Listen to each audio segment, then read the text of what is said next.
नमस्कार, दिव्य हिमाचल टीवी में आप सभी का बहुत बहुत स्वागत है। मैं हूं वंशिता शर्मा। जाहिर है कार्यक्रम में आपको बताएंगे देश, दुनिया और राज्य की कुछ अहम खबरें। इसके अलावा हमारे आज के दिव्य हिमाचल समाचार पत्र पर भी नजर डालेंगे। कुछ और जानकारी भी आपके लिए लेकर आए हैं, तो अंत तक कार्यक्रम में अवश्य बने रहिएगा। आइए करते हैं कार्यक्रम की शुरुआत। कार्यक्रम की शुरुआत करेंगे अंतर्राष्ट्रीय खबरों से। सबसे पहले आपको बता दें कि रूस और यूक्रेन के बीच जंग का आज 14वां दिन है। दुनिया भर के देश इससे नाखुश हैं। अब तक कई देशों ने रूस पर तरह तरह के प्रतिबंध लगा दिए हैं। बड़ी से बड़ी कंपनियां भी रूस के खिलाफ और यूक्रेन के समर्थन में कदम उठाते दिख रही हैं। इसी में फेरारी और लैम्बोर्गिनी ने रूस में अपना कारोबार बंद करने का ऐलान किया है और साथ ही लॉरियल भी रूस में अपने ऑफलाइन और ऑनलाइन स्टोर को अस्थायी रूप से बंद कर रहा है। अगली खबर की बात करें तो यूक्रेन में युद्ध की स्थिति के बीच महज 11 साल की उम्र में एक बच्चे को अपने माता पिता से अलग 1000 किलोमीटर दूर अकेले ही जाना पड़ा। इस मासूम बच्चे की बहादुरी की तारीफ पूरी दुनिया कर रही है। इसके बाद आपको बता दें, लद्दाख बॉर्डर डिस्प्यूट को लेकर चीन और भारत एक बार फिर चर्चा करने जा रहे हैं। 11 मार्च को दोनों देशों के बीच 15वें चरण की सैन्य वार्ता होगी। इसमें लद्दाख और एलएसी को लेकर बचे विवादों पर चर्चा हो सकती है। इससे पहले 12 जनवरी को कॉर्प्स कमांडर स्तर की वार्ता हुई थी। इसमें कोई खास नतीजा नहीं निकला था। राष्ट्रीय खबरों की ओर रुख करें तो सबसे पहले आपको बताना चाहेंगे कि चंद्रयान 2 मिशन पर स्थित स्पेक्ट्रोमीटर चंद्र वातावरण संयोजन अन्वेषक 2 ने चंद्रमा के वातावरण की बाहरी पतली परत में ऑर्गन 40 के वैश्विक वितरण की अब तक की पहली खोज की है। भारतीय अंतरिक्ष अनुसंधान संगठन इसरो ने ये जानकारी दी है। इसके अलावा आयकर विभाग ने छत्तीसगढ़ के 2 बड़े व्यवसायियों के ठिकानों पर आज एक साथ छापा मारा है। छापे की ये कार्रवाई कवर्धा, जयपुर, रायगढ़ और दुर्ग समेत कई जिलों में आधा दर्जन से अधिक स्थानों पर की जा रही है। इसके बाद आपको बता दें, एग्जिट पोल्स के अनुमानों के मुताबिक उत्तराखंड और गोवा में कोई भी पार्टी स्पष्ट बहुमत नहीं प्राप्त करने जा रही है। गोवा और उत्तराखंड को लेकर ज्यादातर एग्जिट पोल्स ने कांग्रेस और भाजपा के बीच कांटे की टक्कर दिखाई है। इसके साथ ही इन दोनों राज्यों की राजधानियों में राजनीतिक दलों ने चुनाव के बाद के परिदृश्य के लिए तैयारियां शुरू कर दी हैं।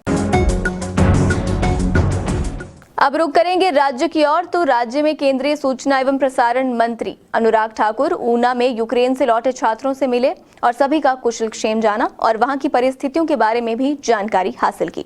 इसके अलावा 7 दिनों तक आयोजित अंतर्राष्ट्रीय शिवरात्रि महोत्सव राजमाधव की अंतिम शाही जलेब के साथ संपन्न हो गया है। इसके अलावा प्रदेश के करीब आधा दर्जन से अधिक क्षेत्रीय दलों ने मिलकर हिमाचल रीजनल अलायंस बनाने का ऐलान कर दिया है। मंगलवार को धर्मशाला में बाकायदा पूर्व सांसद डॉक्टर राजन सुशांत को एचआरए का प्रदेश अध्यक्ष भी नियुक्त कर दिया गया है। आइए अब नजर डालते हैं हमारे आज के दिव्य हिमाचल समाचार पत्र पर।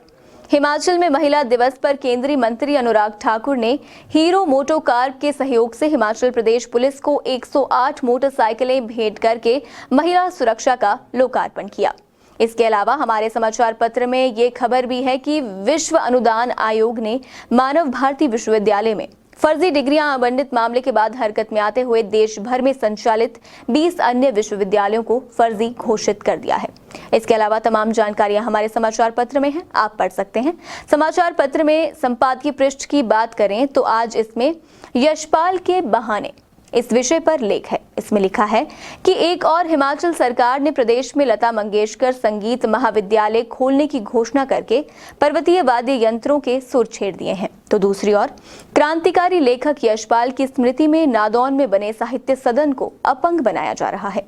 काफी रोचक लेख ये है, आप आगे का लेख स्वयं पढ़ें। इसके अलावा डॉक्टर वरिंदर भाटिया का लेख किफायती मेडिकल शिक्षा की जरूरत, छिलकों की छावड़ी में अशोक गौतम का लेख लो जी मैं भी कुत्ते वाला हुआ, और इसके अलावा भी कई लेख इस पृष्ठ पर हैं जो बहुत रोचक हैं और काफी जानकारी भी उसमें है जो आपके लिए अवश्य ही महत्वपूर्ण होगी, तो आप इन सभी लेखों को जरूर पढ़ें। इसके अलावा एक बॉलीवुड से जुड़ी जानकारी आपके लिए लेकर आए हैं, साझा करना चाहूंगी। बॉलीवुड एक्ट्रेस यामी गौतम धर इन दिनों अपनी वेब सीरीज ए थर्सडे को लेकर लगातार खबरों में बनी हुई है। ये फिल्म महिलाओं के साथ होने वाले दुष्कर्म और सिस्टम में उनकी होती अनसुनी जैसे मुद्दों को सामने रखती है। ऐसे में अंतर्राष्ट्रीय महिला दिवस पर यामी गौतम ने कहा कि फिल्मों में एक्टर्स और एक्ट्रेसेस को मिलने वाले फीस के पैसे में एक भारी अंतर है और पिछले कुछ सालों से जेंडर पे गैप पर लगातार बातें हो रही हैं। ऐसे में फिल्मों में जेंडर पे गैप पर बात करते हुए यामी ने कहा कि इस मुद्दे पर हाल ही में कुछ सालों से बात शुरू हुई है और बात शुरू हुई है इसलिए क्योंकि इस मामले पर अब अवेयरनेस आने लगी है। हो सकता है इससे पहले भी बातें होती हों, लेकिन अब लोग खुलकर इन मामलों पर बात करने लगे हैं।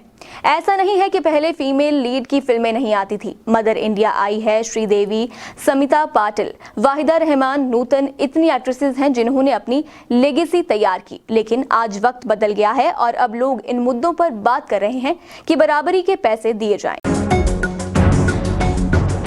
तो दर्शकों, जाहिर है मैं आज के लिए बस इतना ही। आपसे मिलेंगे कल, तब तक बने रहिए दिव्य हिमाचल टीवी के साथ।